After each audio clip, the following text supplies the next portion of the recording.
तो देखिए, यूपी कांग्रेस प्रभारी अविनाश पांडे की ओर से बड़ा बयान दिया गया है। कांग्रेस 403 सीटों पर अकेले चुनाव लड़ने की तैयारी में है। यूपी में हमारा संगठन मजबूत है। अविनाश पांडे की ओर से यह बड़ा बयान और बड़ा दावा किया गया है। अखिलेश यादव के बयान पर कांग्रेस ने पलटवार भी किया। यूपी की सियासत में गठबंधन को लेकर हलचल अब बढ़ चुकी है। तो बड़ी जानकारी आपको दे दें, जहां पर आगामी चुनाव को लेकर कांग्रेस पार्टी भी देखिए एक्टिव है, लेकिन इस बीच अब कांग्रेस की तरफ से प्रभारी अविनाश पांडे ने देखिए बड़ा बयान दे दिया है। उन्होंने कहा कि कांग्रेस 403 सीटों पर अकेले चुनाव लड़ने की तैयारी में है और यूपी में हमारा संगठन बिल्कुल मजबूत है। साथ ही अखिलेश यादव का बयान आया, जिस पर कांग्रेस ने पलटवार करते हुए कहा कि यूपी की सियासत में गठबंधन होगा या नहीं होगा ये फिलहाल अभी स्पष्ट नहीं है, लेकिन गठबंधन को लेकर हलचल बहुत ज्यादा बढ़ चुकी है। अब ऐसे में कांग्रेस की तरफ से 403 सीटों पर अकेले चुनाव लड़ने की बात की गई है और इसकी तैयारी में भी कांग्रेस लगी हुई है। और कांग्रेस की ओर से सीधे तौर पर अविनाश पांडे का यह कहना है कि संगठन हमारा मजबूत है, हमारी पार्टी बिल्कुल तैयार है और आगामी चुनाव को लेकर हम 403 सीटों पर लड़ने के लिए बिल्कुल तैयार है। तो देखिए, कांग्रेस 403 सीटों पर अकेले चुनाव लड़ने की तैयारी में है। इस लिहाज से अविनाश पांडे का ये बयान बेहद महत्वपूर्ण है, चूंकि यूपी में कांग्रेस संगठन किस तरीके से मजबूत है इस पर उन्होंने जवाब दिया और ये बताया है कि यूपी में हमारा संगठन मजबूत है और लगातार रणनीतियां भी बनाई जा रही है, तमाम विजन पर काम किया जा रहा है और आगामी चुनाव में 403 सीटों पर कांग्रेस अकेले चुनाव लड़ेगी और इस लिहाज से हम लगातार तैयारियां कर रहे हैं और उत्तर प्रदेश में हमारा संगठन मजबूत है। हालांकि अखिलेश यादव के बयान पर कांग्रेस ने पलटवार भी किया और यूपी की सियासत में अब गठबंधन को लेकर एक बार फिर से हलचलें बढ़ चुकी हैं। कांग्रेस की कितनी तैयारी है? ये 403 पर पूरी मजबूती के साथ हमने सभी अपनी तैयारी की है। संगठन बूथ स्तर पर जीतने की क्या रणनीति हो सकती है उस पर हम काम करते हैं।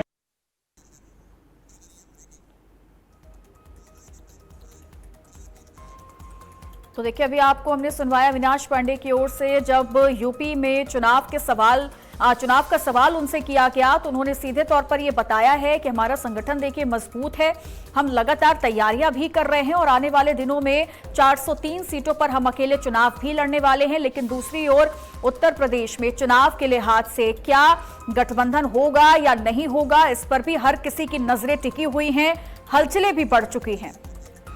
हमारे ब्यूरो चीफ विवेक त्रिपाठी जी इसी खबर पर हमारे साथ जुड़ गए तमाम जानकारी के साथ।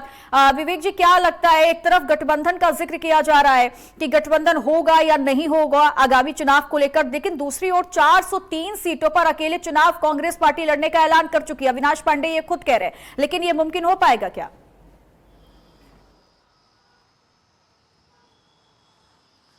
देखिए चित्रा, 2017 में गठबंधन हुआ था और उसका फायदा भी मिला था कांग्रेस को, चूंकि सपा के साथ जो उत्तर प्रदेश में सरकार बनाने के लिए जो भी चुनाव होते हैं, जब गठबंधन होता है तो सपा से ज्यादा जो दूसरा दल होता है उसको फायदा होता है। पिछली बार 2022 में गठबंधन नहीं हुआ था, 2024 में जो लोकसभा चुनाव हुए उसमें गठबंधन हुआ और उसके बाद उसके रिजल्ट देखने को मिले। हालांकि 17 में जो जिस तरह से जीत हासिल की थी समाजवादी पार्टी ने, जो सीटें हासिल की थी समाजवादी पार्टी के साथ साथ कांग्रेस ने, वो 2022 में जब विधानसभा चुनाव हुआ तो वो परिणाम देखने को नहीं मिले, क्योंकि दोनों पार्टी, यूपी में कहा जाता है कि दो जो भाई हैं, दोस्त हैं, युवा हैं, उनको लेकर अक्सर बयानबाजी होती है, सत्ता पक्ष के मंत्री भी, विधायक भी बयान देते हैं, लेकिन 2022 में वो गठबंधन नहीं हो पाया तो अपेक्षित परिणाम नहीं मिले। 2024 में जब गठबंधन हुआ लोकसभा चुनाव में, तब बम्पर सीटें हासिल की थी और भाजपा को आधे पे ही रोक दिया था। अब 2027 का चुनाव आने वाला है, एक साल से भी कम समय बचा है और ये चर्चा चल रही है कि कांग्रेस और समाजवादी पार्टी का गठबंधन होगा या नहीं होगा, अगर होगा तो कितनी सीटें मिलेंगी। ये कहा जा रहा है कि जो कांग्रेस है वो 110 से ज़्यादा सीटें मांग रही हैं। हालांकि अखिलेश यादव का कहना है कि बात सीट की नहीं है, बात जीत की है। उन्होंने साफ इशारा कर दिया है कि हम 403 विधानसभा सीटों पर तैयार हैं, उनका संगठन तैयार है और पूरी तरह से उन्होंने 40 से ज़्यादा ऐसी सीटें हैं पूर्वांचल की जहां पर उन्होंने अपने कैंडिडेट की लगभग घोषणा भी कर दी है, यानी कैंडिडेट तय कर दिए हैं। कुछ लोगों से कहा गया है कि आप जाकर क्षेत्र में प्रचार करें, जनसंपर्क करें, लोगों से मिले जुलें और चुनावी माहौल तैयार करें। इधर कांग्रेस का कहना है कि उनको 110 से ज्यादा सीटें चाहिए। हालांकि कांग्रेस की स्थिति उत्तर प्रदेश में सभी जान रहे हैं, वर्तमान में सिर्फ उनके पास 2 विधायक हैं और पिछले चुनाव में तो एक ही विधायक था वहां पर। तो ऐसी स्थिति में क्या कांग्रेस अपनी जो शर्तें हैं या जो सौदेबाजी है वो कर पाएगी, जबकि कांग्रेस के पास संगठन भी नहीं है। संगठन इतना कमजोर है, कांग्रेस का कई जिला अध्यक्ष जो है भाजपा में जा चुके हैं या फिर दूसरे दलों में जा चुके हैं। अभी हमने 3 दिन पहले देखा कि सुहेलदेव समाज पार्टी में कई उनके पार्टी के पदाधिकारी शामिल हो गए। ऐसे में कांग्रेस के दावा कितना मजबूत है कि हम 403 विधानसभा सीटों पर चुनाव लड़ेंगे, जबकि ना उनके पास संगठन है और ना ही जो चुनाव लड़ने वाले चेहरे होते हैं वो भी नहीं है। अविनाश पांडे दावा जरूर कर रहे हैं कि हम चुनाव लड़ेंगे, लेकिन इसको जो राजनीतिक भाषा में कहा जाता है कि सौदेबाजी के लिए दबाव बनाने की कोशिश है, वो इस तरह के बयान देके कोशिश कर रहे हैं कि ज्यादा से ज्यादा सीटों का दबाव बनाया जाए। बिल्कुल यही सवाल है विवेक जी, जो लगातार कांग्रेस पार्टी से किया जाता है। हालांकि जब जब चुनाव होते हैं यूपी में हो या फिर किसी भी राज्य में हो, तो पहला तो सवाल कांग्रेस से यही पूछा जाता है कि आप अगर सीट मांग रहे हैं, ये कह रहे हैं कि हम 100 से ज्यादा सीट चाहते हैं, तो क्या आपके पास इतने कैंडिडेट हैं जो आप उतार सकते हैं चुनाव में? पहले तो आप ये तय करिए, उसके बाद आप सीटों की संख्या को बढ़ाइए। बिल्कुल, सबसे बड़ा सवाल यही है कि क्या कांग्रेस के पास कोई भी ऐसा चेहरा है जो 110 सीटों पर अगर वो दावा करते हैं या अपनी डिमांड रखते हैं कि 110 से ज्यादा सीटें उन्होंने, जो कांग्रेस के अंदर खाने की चर्चा चल रही है कि 110 प्लस मांगेंगे, तो क्या उनके पास लखनऊ की जो 8 सीटें हैं वहां पर कोई ऐसा दावेदार इतना मजबूत चेहरा है कि वो यहां पर दावा कर सकें, या उत्तर प्रदेश के किसी भी जगह पर जो कांग्रेस के कहीं पर राज हुआ करता था वहां पर भी अगर देखेंगे तो कोई भी 2-3 चेहरों को छोड़कर कांग्रेस के पास कोई ऐसा चेहरा नहीं है जिसको वो चुनाव मैदान में उतार सकें।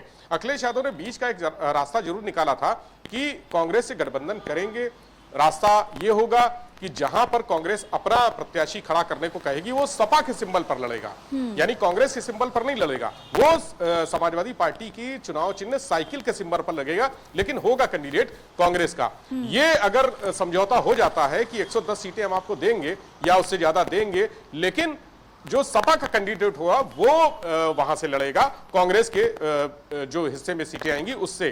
तो अगर ये चीजें हो जाती हैं तो माना जा रहा है कि कुछ ना कुछ रास्ता निकलेगा, कि अखिलेश के पास जो भी एक रास्ता है कि उन्होंने कहा सिर्फ जीत का सवाल है, सीट का नहीं है। तो जीतने के लिए कांग्रेस के पास अभी कुछ भी नहीं है, कांग्रेस शून्य की स्थिति में है। लेकिन अगर ये बीच का रास्ता निकल जाता है तो 40 से 50 सीटों पर बात बन सकती है, जो अंदर के सोर्सेस के हवाले से जानकारी मिल रही है। लेकिन कांग्रेस का ये दावा करना कि हम 403 विधानसभा सभी पर लड़ेंगे, हमारा संगठन मजबूत है, ये इसको राजनीतिक जानकार बड़ा हास्यास्पद मान रहे हैं, क्योंकि कांग्रेस का संगठन का अता पता नहीं है। आपस में ही कांग्रेस में रार है।